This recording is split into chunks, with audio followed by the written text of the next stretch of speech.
I just want to give myself a reminder of what I've done with the tall planters. Last year I had two, which was these two here.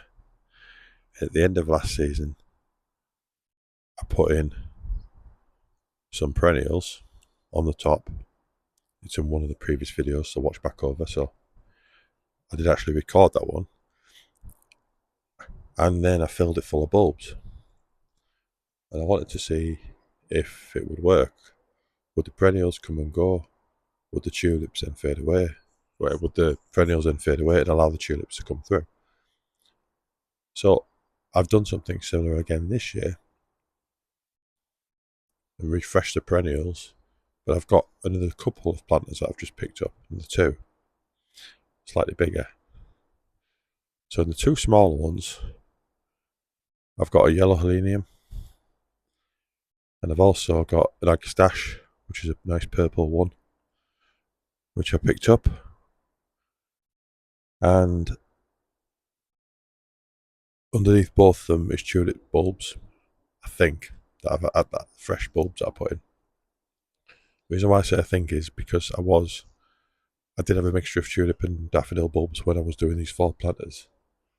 But either way, there's bulbs in there. This one I've done the orange helenium, and I've even put the label on the side. Look, just so I don't forget. Now there's a good chance that'll be washed off in the winter and gone. But that's the whole purpose of having these videos. So I've got that there.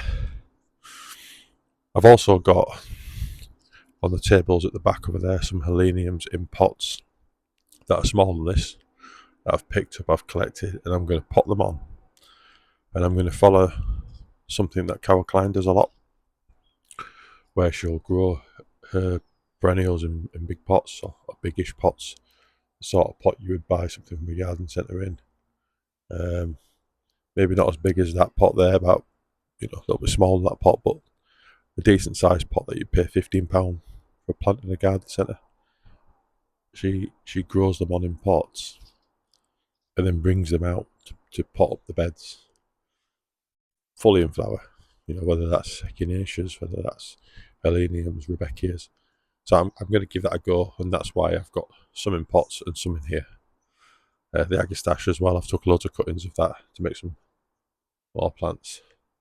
And in the other one, which is back here, there is an anemone. I think that's Joe Bird it's pronounced. But again, I've took some root cuttings from the anemones because I've got two of them. I've got one of them in here as well.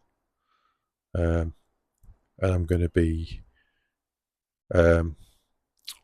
keeping my eye on both pots, because what I decided to do was buy two of them, both Gilbert, because I've got some other anemones that are different, and I like the fact that the Gilbert one grows tall and big.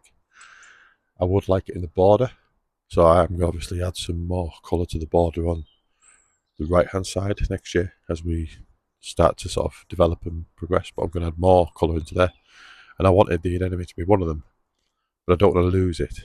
So by having a couple already in beds or pots, growing some further ones on, I'm hoping I can just take some chances and put some into the borders, and we'll just see if it works. If it doesn't, I haven't lost the main plant. So yeah, and obviously with the anemones, again, following programs I've seen, you just take root cuttings and they come up fairly quickly. So they've been placed into the original pots that I bought the plants in, because they've already got the label on, and the labels are less chance of falling off than one I make myself. So yeah, here comes the sun. So yeah, that's just a reminder of what I've put in these raised pots, because obviously they will all disappear. There'll be nothing there visible, and I won't remember what I did.